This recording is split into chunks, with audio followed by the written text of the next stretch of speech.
어제부터 서울 시내 초등학교 등하굣길에 경찰들이 집중 배치됐습니다. 서울 서대문구 홍은동에서 벌어진 이 초등학생 유인 미수 사건에 대한 뒤늦은 대책입니다.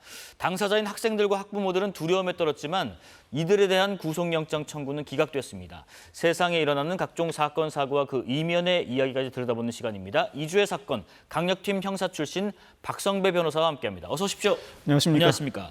첫 번째 사건은 바로 영상부터 보면서 말씀 여쭤볼게요. 일단 지난달 28일이고요.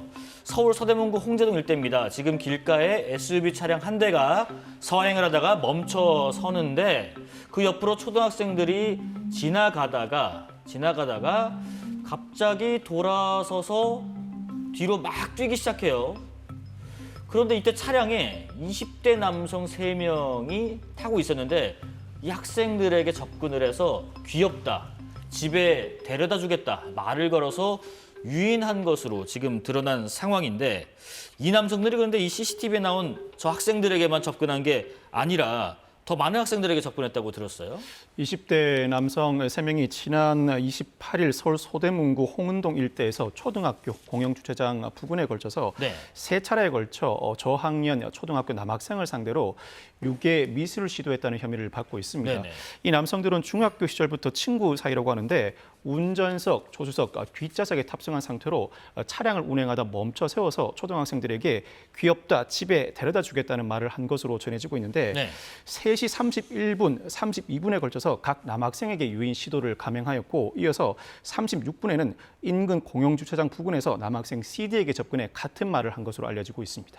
지금 뭐 들어보니 장난삼아 그랬다라고 하는데 경찰은 지금 미성년자 유인 미수 혐의를 적용해서 구속영장을 신청을 했는데 기각됐어요. 기각 사유가 어떻게 되나요? 사실 이 사건은 미성년자 유인 미수 혐의만 입증된다면 당연히 구속영장이 발부될 사안입니다. 미성년자는 성인과 달리 그 목적을 불문하고 약취 유인 자체로 범죄가 성립합니다. 뿐만 아니라 한 장소, 즉 그 일대에서 세 차례에 걸쳐서 같은 행위를 반복하였을 뿐만 아니라 13세 미만 미성년자를 대상으로 했고 특히 초등학교 근처에서 범행이 자행된 이상 영장 발부 가능성은 상당히 높습니다. 그런데 무엇보다도 구속영장이 기각된 이유는 약취 유인 혐의가 충분히 입증되지 않았다는 데 있습니다. 그래요? 영장 전담 판사는 이 피의자들의 소명을 일부 받아들였는데 미성년자들의 반응이 재미있어서 장난삼아 했던 행동에 불과하지 실제로 차에 태울 의도는 없었다고 항변을 했습니다. 이들 중에 누군가가 차에서 내린 적도 없고 실제로 초등학생 4명 중에 누구 한 명이라도 차에 탑승한 대목은 목격되지 않았습니다. 뿐만 아니라 피의자들의 주거지가 일정하고 대부분의 증거가 수집돼 증거인멸의 우려가 없다. 즉 도주의뢰나 증거인멸의 우려가 없다는 사정도 들었는데 이와 같은 사정들은 사실 부차적인 요소이고 무엇보다도 경찰과 검찰이 충분히 미성년자 약취 유인 행위에 대해서 그 범죄 혐의 소명에 충실을 기하지 못했다. 범죄 혐의가 충분히 소명되지 않았다는 이유로 구속영장이 기각됐습니다. 귀엽다, 집에 데려다 줄게 하나도 안 재미있는데 지금 구속영장 재신청 검토를 한다고 하거든요. 그러면 혹시 발부 가능성을 좀 높이려면 어떤 부분을 경찰이 좀 더 혐의 내용에 보강을 하면 좋을까요? 현재 영장 전담 판사의 구속영장 기각 시 워딩에 비춰보면 영장을 재신청한다고 하더라도 영장 발부 가능성이 높아 보이지는 않습니다. 그동안 피의자들의 행적과 전과 등을 두루 감안해서 이와 같은 결정을 내린 것으로 보이는데 앞서 경찰이 뒤늦게 수사에 나서면서 이들 3명에 대한 긴급 체포를 단행했습니다. 긴급 체포를 단행하면서 차량은 물론 이들 3명의 휴대전화 세대도 모두 압수해 디지털 포렌식을 진행하고 있습니다. 이 디지털 포렌식 과정에서 만에 하나라도 공모와 관련된 정황이나 누구로부터 지시받은 내역 무엇보다도 범행 이후에 이들 간의 대화 내역 중에 장난이 아니라 누구 하나라도 실제로 아이를 납치할 의도가 있었다는 대화 내역만이라도 확보된다면 이때는 영장 발부 가능성이 급격하게 높아지겠습니다만 그와 같은 내역이 발견되지 않는 한은 현재 단계에서는 영장 발부 가능성이 높지는 않습니다. 그렇지만 영장이 기각되었다고 하더라도 향후 형사재판 본안 소송에서 이들 피의자들이 무조건 무죄로 기결될 가능성이 높다고도 할 수 없습니다. 본안 조판에서 검사와 피의자들 간의 공방 속에서 유죄가 성립될 가능성은 아직도 충분히 남아 있습니다. 불구속이 되더라도 법정에서 한번 다퉈볼 만하다라는 말씀이신 것 같고요. 사건도 사건인데 지금 경찰에 지금 초동대처 미흡 지적도 지금 나오고 있는데 그러니까 추가 신고가 들어오고 나서야 재수사에 나섰다는 거예요. 지금 쭉 어떻게 흘러갔는지 지금 과정이 나오고 있는데 애초에 초등학교에서 가정통신문도 나갔다고 하고요. 분명히 경고를 하고 경각심을 줘야 할 사건이 이게 추가 신고와 재수사가 안 이루어졌다면 그냥 해프닝으로 넘어갈 수도 있잖아요. 지난달 30일에 유괴 시도 첫 신고가 접수됩니다. 미성년자 약취 유인 범죄 신고가 이루어질 경우에는 통상 경찰은 나름대로 관련된 CCTV나 블랙박스를 철저히 분석하기 마련인데 네. 이 사건에서는 초동 수사가 다소 미흡했습니다. 무엇보다도 경찰의 해명은 신고 대상 차량은 흰색 스타렉스였는데 실제 차량은 회색 소렌토이다 보니 혼선이 있었다고 해명하고 있습니다. 그렇지만 신고자는 당혹스러운 상태 그렇죠. 내지는 그게 뭐 스타렉스인지 소렌토인지 뭔지 어떻게 구분할 수가 없을 수도 있죠. 정확하게 구분하지 못하고 신고 당시에는 상당히 당황스러운 상태에서 정확한 차량 번호나 색상 차종을 제대로 신고하지 못하는 경우가 흔히 있습니다. 이를 감안해서 두루두루 CCTV와 관련 자료를 확보해 확인해야 함에도 불구하고 그 의무를 다하지 못했다고 볼 수 있습니다. 첫 신고에 대해서는 해프닝 정도로 처리했던 경찰이 이후에 학교가 학부모들에게 가정통신문을 발부하고 언론의 보도가 이루어지자 다시 한번 수사에 나섭니다. 특히 추가 신고가 이루어지는데 추가 신고 과정에서 확보된 CCTV에 앞서 보신 것처럼 초등학생 2명이 이들 20대 남성의 언행에 도망가는 모습이 포착됩니다. 도망가는 모습을 보고 이건 단순히 해프닝 수준이 아니구나. 실제로 유괴 시도가 있었고 아이들이 피해를 감지하고 도망가는 모습을 보인다는 판단에 적극적인 수사에 나서게 되었고 관련 수사를 이어나가면서 앞선 2차례에 걸친 유괴 시도 신고를 어느 정도 근거가 있는 것으로 판단하고 곧바로 긴급 체포에 나서게 된 것입니다. 그래도 학생들이 교육을 좀 잘 받았나 봐요. 누가 사줄게, 같이 가자, 집에 데려줄게 하면 도망가라라고 외쳐라 하는 것을 한 것 같은데 어제 그런데 광명에서 그 사이에 지금 10대 고등학생인가요? 남성이 아파트에서 초등학생 입막음을 했다가 도망가기도 했다고 하더라고요. 이런 유사 일들이 지금 반복되고 있는 상황에서 경찰의 어떤 특단의 대책이 필요하지 않을까 싶기도 해요. 어제 오후 4시 20분경에 경기도 광명의 한 아파트에서 고등학교 남학생이 초등학교 여학생을 따라서 엘리베이터에서 내린 이후에 입을 막고 끌고 가려는 시도가 있었습니다. 당시 여학생이 큰 소리로 울면서 저항하면서 더 이상의 범행에는 나아가지 못하고 이 고등학교 남학생은 도주하고 말았는데 현장에서 신고를 받고 출동한 경찰 그날 밤에 고등학교 남학생의 거주지에서 이 남학생을 긴급 체포하기에 이릅니다. 이 남학생도 미성년자라 야간 조사가 불가합니다. 야간 조사가 불가하다 보니 날이 밝은 오늘 드디어 조사가 이루어졌는데 결국 이 남학생이 성범죄 목적이 있었다고 자백을 하였다고 합니다. 8살짜리한테요. 그렇습니다. 순순히 자백하였다고 보긴 어렵고 관련된 정황을 제시한 데 대해서 더 이상 변명이 통하지 않자 성범죄 목적임을 자백한 것으로 보이는데 이에 따라 경찰은 기존의 미성년자 약취 유인 미수 혐의에서 성폭력처벌법상 13세 미만 미성년자 강간 강제추행으로 혐의 변경 을 검토하고 있고 구속영장 신청도 더불어 검토하고 있습니다. 사실 13세 미만 미성년자 강간은 법정형이 무기 또는 10년 이상의 징역인데 무겁죠. 미성년자의 경우에는 무기징역은 15년의 유기징역으로 전환되고 특히 미성년자의 경우에는 소년법상 부득이한 사유가 없는 한 구속영장을 발부하지 못하도록 하고 있음에도 불구하고 이 사건 경찰이 실제로 구속영장을 신청했을 시 법원이 영장을 발부할지 여부를 지켜봐야 할 것 같습니다. 무엇보다 경찰은 이번 주부터 5주간 특별 단속 계획을 세우고 있습니다. 초등학교 등하굣길 안전 진단을 실시하고 경력을 집중 배치할 방침일 뿐만 아니라 아동범죄와 관련해서 코드 1 이상으로 재설정함으로써 신속한 신고에 대한 출동이 이루어지도록 관련 조치를 시행할 방침입니다. 자, 두 번째 사건 먹고 사는 얘기 잠깐 해보겠습니다. SNS에 올라온 글 하나가 누리꾼들의 공분을 사고 있습니다. 영덕에서 있었던 일이라는데요. 대게 얼마예요? 이렇게 물었는데 물어보자마자 찜기에 넣고 이미 찌는 건 환불이 안 된다라고 했다. 되게 비싸거든요. 정말 당황했다라고 하는데 저도 예전에 그 바닷가 어시장 횟집 지나가다가 생선 키로당 얼마 하냐고 좀 물어봤는데 바로 아가미에 칼을 확 대더니 대가리를 따버리더라고요. 그러니까 어쩔 수 없이 들어가서 먹고 나오긴 했는데 기분은 좀 그렇죠.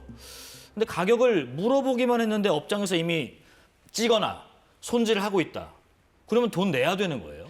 시장에서의 수산물 매매도 일종의 매매 계약으로서 계약이 성립되어야 대금 지급 의무가 발생합니다.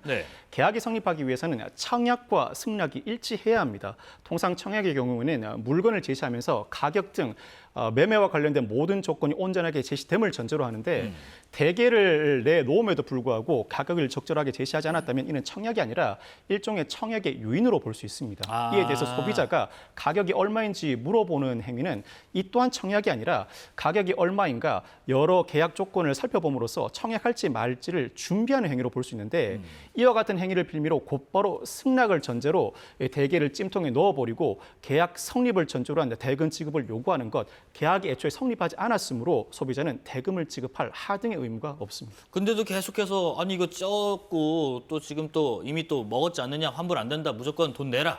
그러면 어떻게 되는 거예요? 이와 같은 사태는 전형적으로 경범죄처벌법상 물품 강매에 해당하는데 경범죄처벌법상 요청하지 않은 물품을 억지로 사라고 한 경우에는 범칙금 부과 처분입니다. 상황에 따라서는 계약이 성립된 것으로 속여서 소비자로 하여금 돈을 내게 하는 행위, 사기죄도 거론됩니다만 실제 수사 실무상으로는 소비자에게도 계약이 성립하지 않았다는 인지 가능성이 있어서 사기죄 성립 가능성은 낮아 보입니다. 문제는 여기서 더 나아가서 대금을 지급하지 않겠다는 소비자를 붙들거나 위협적인 행동을 할 경우에는 강요죄, 나아가 공갈, 상황에 따라서는 붙들어서 못 가게 할 경우에는 체포죄가 성립할 가능성도 있습니다. 더 큰 문제는 그 이후에 발생할 수 있고 이때는 적절한 경찰 신고를 통해서 이와 같은 행동을 제지하고 처벌에 이르도록 조치를 취해야 합니다. 세 번째 사건입니다. SKT가 해킹 사태로 불안하게 하더니 이번에는 KT입니다. KT 가입자들을 대상으로 지금 소액 결제 피해가 집중 발생하고 있는데 그 소액 결제 피해 모아보니까 꽤 큰 돈이었습니다. 먼저 피해자들 목소리부터 들어보겠습니다. 한도가 100만 원으로 풀려 있는 걸 보고 나서 좀 불안했어요. 잠을 자기 전에도 또 소액 결제를 확인하게 되고. 갑자기 카카오톡 알림톡으로 상품권 결제가 됐다고, 모바일 상품권 결제가 됐다고 엄청난 카톡이 오는 거예요. 지금까지 확인된 피해자만 74명, 피해액이 5천만 원에 달한다는데 이게 어떤 방식인 거예요? KT 소액 결제 피해 사태는 지난달 26일부터 현재까지 경기도 광명과 서울 금천구 일대에서 새벽 시간대에 집중해 발생했습니다. 특정 지역의 새벽 시간대. 소비자는 아무런 행동도 하지 않았는데 자신의 휴대전화를 통해서 소액 결제가 이루어졌고 이 소액 결제로 상품권과 교통카드를 무단으로 구매하는 사태가 벌어진 또 그럴 것입니다. 수가 있죠. 너무나 신기하다고도 할 수 있는 사태인데 네. 이어서 서울 용등포구에서도 유사한 피해가 발생했지만 이 사건은 피해자가 신속하게 거래를 취소함으로써 실제 대금 피해는 보지 않았습니다. 이어서 부천의 경찰서에도 5명의 피해자가 유사한 사례를 신고하고 나섰습니다. 이게 지금 뭐 어떤 지역에 지금 일단 접수가 들어오고 있다 보니까 그 지역만의 문제인가, 또 뭐 예를 들면 대리점에서 정보가 뭐 새인 건가, 여러 가지 뭐 가능성이 제기되는데 지금 어떤 가능성을 좀 예측해 볼 수 있을까요? 피해자들의 연령대, 휴대전화 기종, 개통 대리점이 제각각이고 이 링크를 접속하거나 앱을 설치하는 사실도 없다고 합니다. 그러니까요. 그럼에도 불구하고 이와 같은 일이 벌어졌는데 경찰은 특정 지역, 특정 시간대에 동시다발적으로 소액 결제 피해가 발생한 것은 사상 처음이라고 밝히고 있습니다. 무엇보다도 경찰은 통신사, 결제 대행업체, 상품권 판매 업체 등을 상대로 관련 자료를 제출받고 피해자들의 휴대전화를 포렌식 진행하고 있습니다. 본인 인증 앱인 패스 조작 정황이 발견되고 있는데 패스, 즉 본인 인증을 위해서 패스를 가동하였을 때 인증이 이루어지죠. 네네. 소비자는 패스 인증 조치를 실행하지 않았음에도 불구하고 인증 내역이 남아있고 그럼에도 불구하고 소비자에게는 인증 메시지가 도달하지도 않았다고 합니다. 일부 소비자의 경우에는 자신의 카카오톡 계정이 강제 로그아웃되고 같은 전화번호로 재가입된 정황도 발견되었다고 합니다. 이를 토대로 사용자와 앱 사이의 정보통신을 중간에서 설치하는 중간자 공격이나 복제폰 사태가 아니냐 하는 추정도 나오고 있는데 복제폰을 사용하기 위해서는 이 사용자의 유심 정보뿐만 아니라 관련 개인 정보를 모두 다 획득해야 합니다. 가능성이 다소 낮아 보이고 이 사건은 특이하게도 유사한 사건이 병발하고 있음에도 불구하고 교통카드와 상품권을 구매한 경우에는 사용하기 마련이고 사용하게 되면 거래 내역이 남게 되고 그렇죠. 이를 통해 IP 추적이 쉽게 이루어집니다. 조만간에 이 가해자를 발견하느냐 조치는 쉽사리 이루어질 것으로 전망되는데 발생 원인은 아직까지도 오리무중입니다. 경찰도 그 원인 동시다발적으로 여러 가능성을 열어두고 수사를 진행하고 있습니다. 무슨 보통 스미싱이나 이런 보이스피싱 같은 건 피해는 뭔가 누르고 들어가서 내 정보를 어떻게 건네다가 와중에 일어나기도 하는데 이건 아무것도 안 했는데 아무것도 지금 하지 않았습니다. 빠져나가니까 예, 좀 예. 황당한데 통신사 KT 측에서는 뭐 대책 마련 방법이 있나요? 일단 일시적으로 소액 결제 한도를 100만 원에서 10만 원으로 축소했습니다. 뿐만 아니라 피해자가 신고를 할 경우에는 대금을 납부하지 않도록 사전 조치를 취하고 비정상 패턴을 감지하는 등의 나름대로의 조치를 취하고 있습니다만 관련 유사 피해가 이어지고 있습니다. 자, 지금 일단 뭐 피해 금액을 통신사로부터 보상을 받을 수 있을지 여부, 또 피해 원인 어떻게 제대로 밝힐지 그런 부분들도 계속해서 지금 추적을 해봐야겠습니다. 마지막 사건입니다. 혹시 이 동상 기억하시는 분 있을지 모르겠어요. 정부 세종청사 옆에 세워져 있던 동상 제목 흥겨운 우리 가락입니다. 근데 이 금속 조형물이 이 한복 차림에 갓을 쓴 남성이 춤사위를 펼치듯 좀 날아오는 모습인데 이게 밤에 보니까 너무너무 무섭다. 이게 좀 저승사자 같다 해서 혐오스럽다고 핍박 아닌 핍박을 받다가 철거돼서 지금은 지하 주차장에 보관돼 있는 신세라고 하는데 이거 만든 데만 1억 5천만 원 들어서 혈세 낭비 비판도 들었었고요. 그런데 이 비운의 조형물 흥겨운 우리가락이 다시 세상 밖으로 나올 수 있는 가능성이 열렸다. 어떤 얘기인가요? 흥겨운 우리가락은 남성이 갓을 쓰고 흥겹게 춤을 추며 도표자락을 휘날리는 흉상인데 네. 흉상이 아니라 정확하게는 전면적인 상이라고 할 수 있죠. 이 상이 지난 2015년에 정부 세종청사 2청사에 설치가 되었습니다. 네. 그럼에도 불구하고 금속으로 설치된 데다 야간에 보면 지나치게 흉물스럽다, 저승사자 같다는 그게 비판이 빛까지 들어오거든요. 그렇습니다. 이어지면서 한때 소방청 옆으로 이전했다가 여전히 비판이 이어지자 4년 뒤인 2019년에 아예 철거돼 이 청사 지하에 보관돼 왔습니다. 그런데 최근 캐대언이 세계적인 인기를 끌고 그렇죠. 캐대언 캐릭터 중에서 사자 보이스, 저승사자 컨셉의 사자 보이스가 큰 인기를 끌면서 예. 이 동상이 사자 보이스와 유사하다, 이 동상을 되살려야 한다는 목소리가 힘을 얻고 있습니다. 네. 심지어 관련된 민원도 제기돼 있다고 하는데 오. 정부 관계자는 이 관련된 민원은 접수된 바 있지만 과거에 흉물스럽다는 이유로 철거된 만큼 신중한 검토를 걸쳐서 재설치 여부를 결정하겠다는 입장입니다. 세종청사 앞에 있다가 소방청 옆으로 갔다가 지하주차장 갔다가 땅속에 묻힐 뻔했는데 캐대언의 그 사자 보이즈 덕분에 세상 밖으로 나올 수 있는 가능성이 열렸다. 근데 일부 지자체에서는 근데 관련해서 이 공공조형물 이 둘러싼 논란이 끊이지 않은 적이 있었어요. 왜 이런 걸 만드냐 이해할 수 없다라는 것들이 많았잖아요.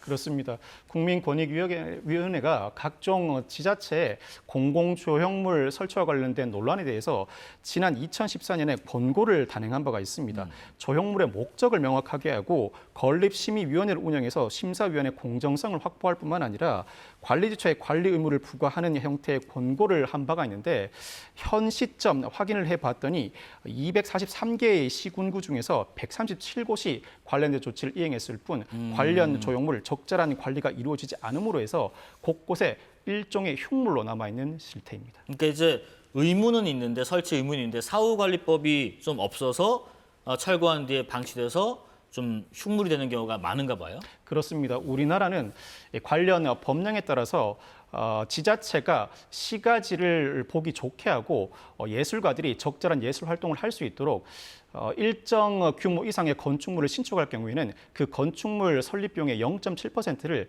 미술품 조형에 사용하도록 의무 조항을 두고 있습니다. 그런데 설치 시 0.7%를 투입해야 한다는 조항만 있을 뿐 관리와 관련된 비용 조항은 존재하지 않습니다. 네. 외국 예를 들어 미국, 영국, 캐나다 예를 들어보면 이 0.7% 유사한 제도를 운영하고 있는데 설치 비용 중에서 일부는 떼어내서 관리 비용으로 사용하도록 의무 조항을 따로 두고 있습니다.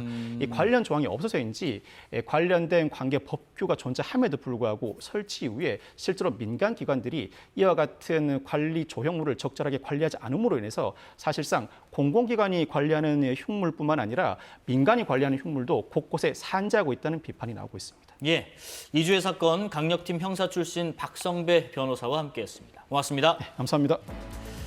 9월 9일 화요일 사사건건은 여기까지입니다. 내일은 양궁 세계선수권 대회 중계방송 관계로 하루 쉬고 모레 찾아뵙겠습니다. 시청해주신 여러분 고맙습니다.